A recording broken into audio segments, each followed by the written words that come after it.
Okay, thank you very much, everybody. I suppose I think I better get this 60s thing over quickly, because it's not actually in my talk. I am a child of the 60s, but not quite old enough to have a Mary Quant dress. That'll do. Okay. All right. Thank you very much for having me back. I was here last year, and here I am again, and I feel very honoured to be part of this activity and to be contributing something towards it. I feel particularly humble because I sat down in the first round of Rachel's request for people to stand or sit, so I've been very, very blessed in not having been touched by mental health problems in my world directly. But I'm very conscious that there are a number of people who have already spoken and who've had experiences which are well beyond what I am familiar with. And my role here is not to tell my own personal story, but to describe from the research that I do as an academic what people have told me about what gardening does for them. So I'm going to represent their stories, but only in a relatively low-key way. Last year I talked about the research that I've done talking to gardeners. Now, if you've ever tried talking to gardeners, they're not necessarily professional gardeners, but people who want to tell you about their garden, they never stop talking. So you get a lot of material as a researcher that you have to then look at. And one of the things that's really interesting is what people say systematically through lots of different interviews with lots of different gardeners with lots of different experiences. And that's been my skill set that I've brought to this and to today, which is to distill some of the things that we know people say about gardening and think of them from a psychological perspective, because that's my background. We've already heard that gardening is very good for us. We know that Francis Bacon and before have told us how great it is. And we know that therapeutic horticulture, which is a form of occupational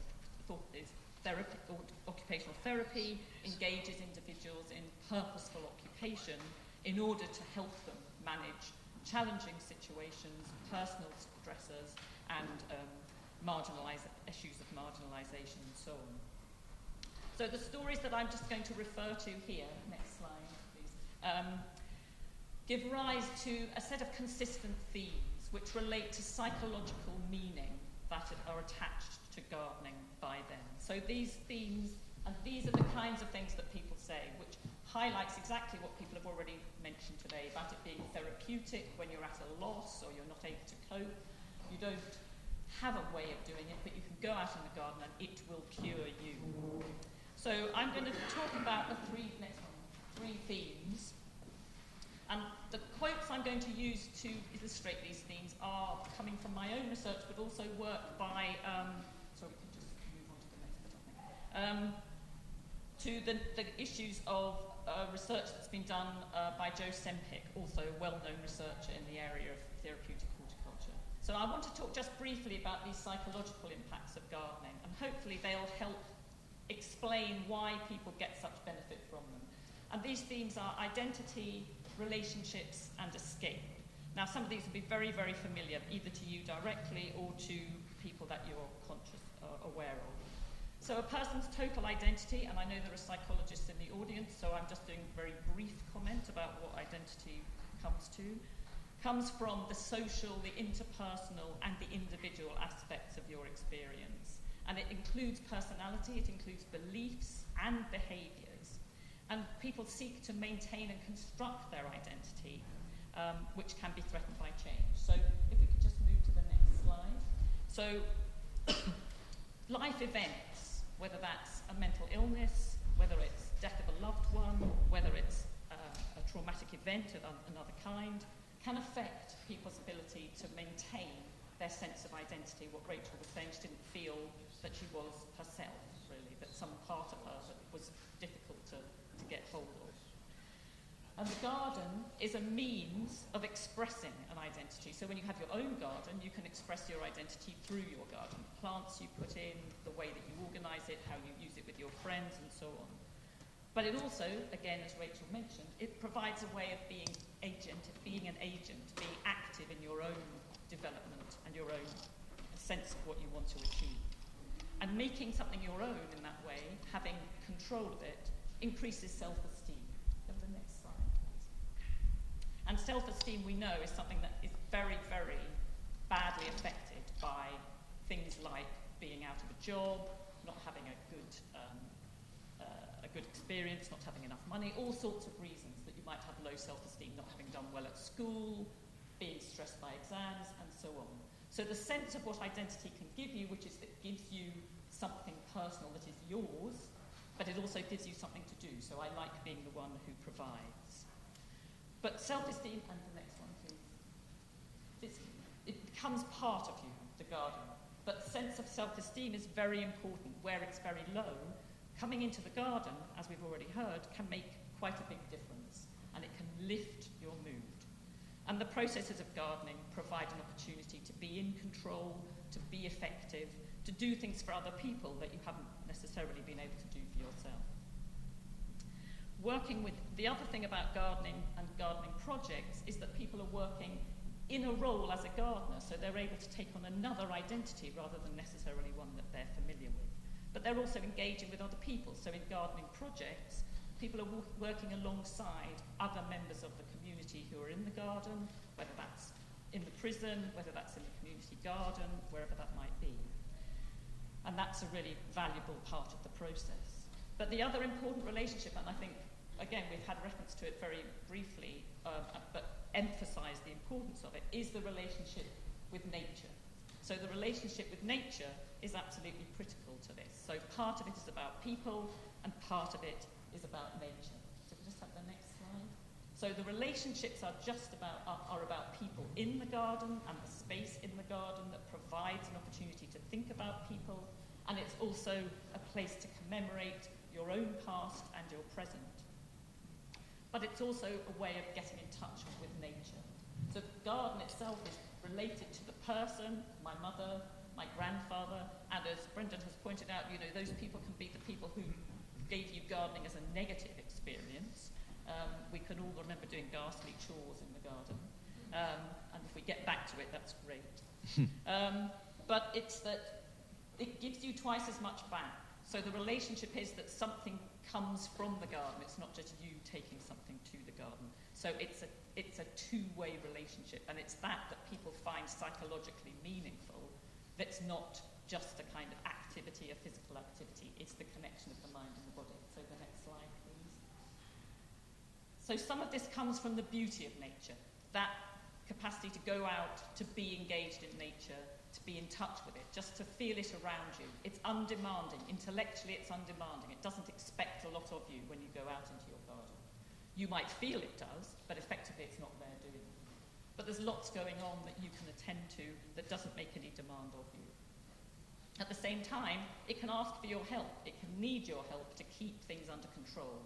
And that sense of being able to sweep up the leaves, being able to plant something which will grow, is a really positive one in terms of thinking about how nature itself is part of the recovery process for those meeting challenges of various kinds. The concept of nature is also related, and the need for, and the expectation of what it's like out there, the kind of peacefulness, the relocation, and so on, is also the theme of escape. And escape, as we know, can be an escape from something, or it can be escape to something.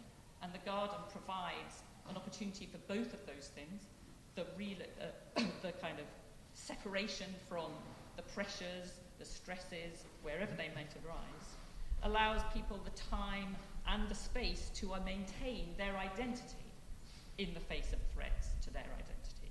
So you can visit the kind of issues that might be bubbling under, can be reflected on or ignored. People work in different ways. Some people like to reflect, think through things, focus down on them.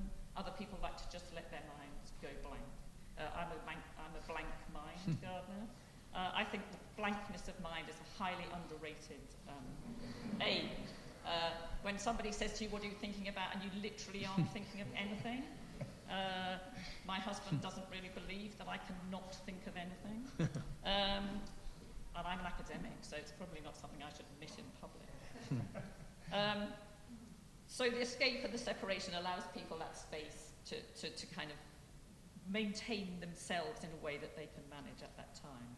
And many, many gardeners say that their garden is their salvation or their garden keeps them sane.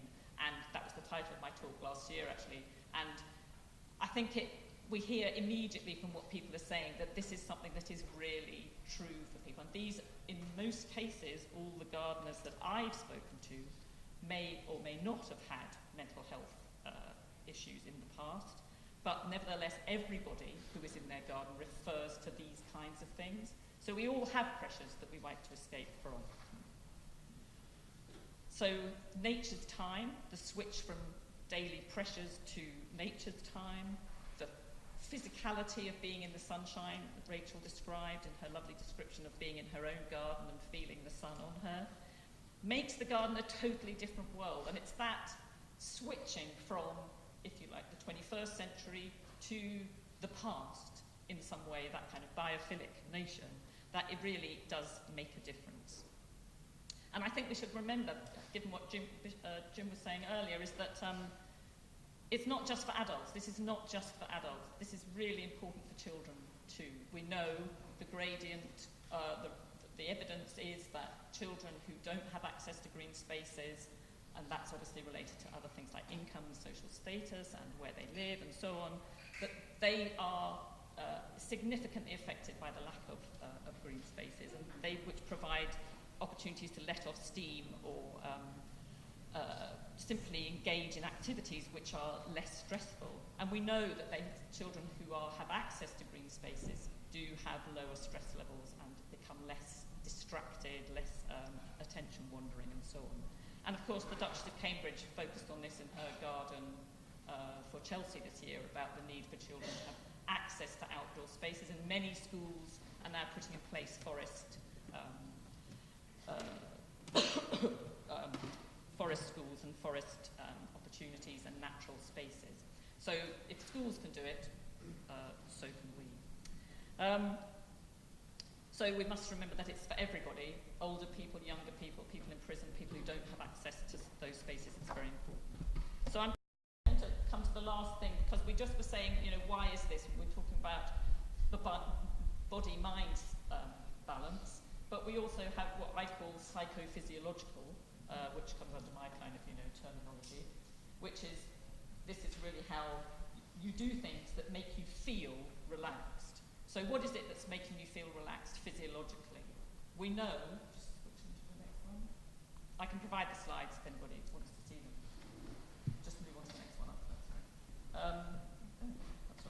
Sorry, well, that's fine. We know that when people are out in greenery, when people are gardening, their levels of stress hormones drop.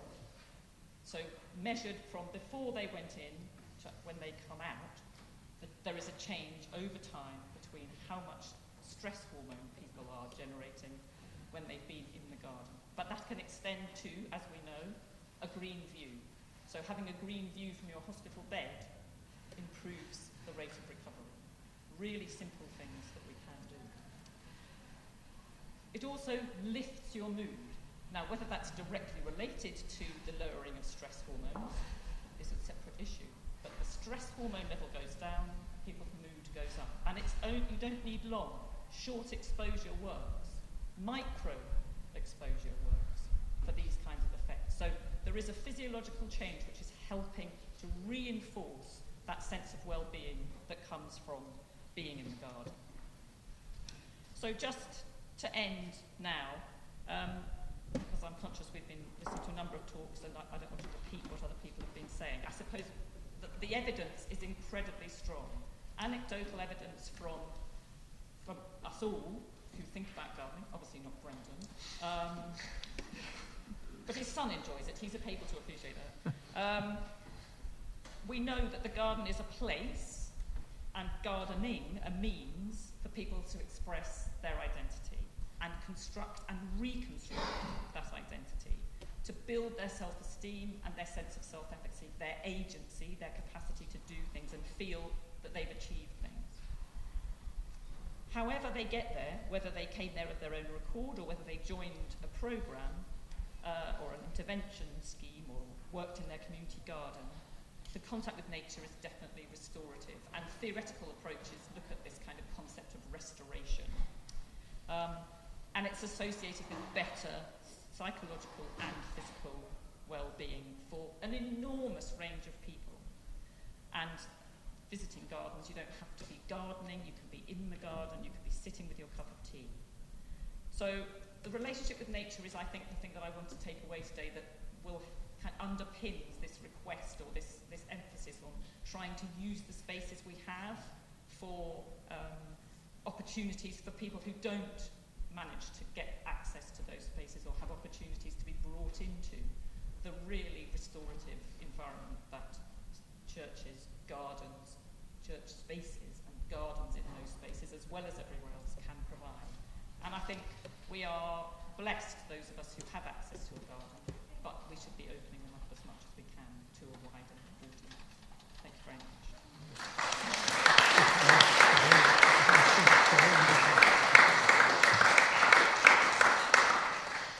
Well, thank you.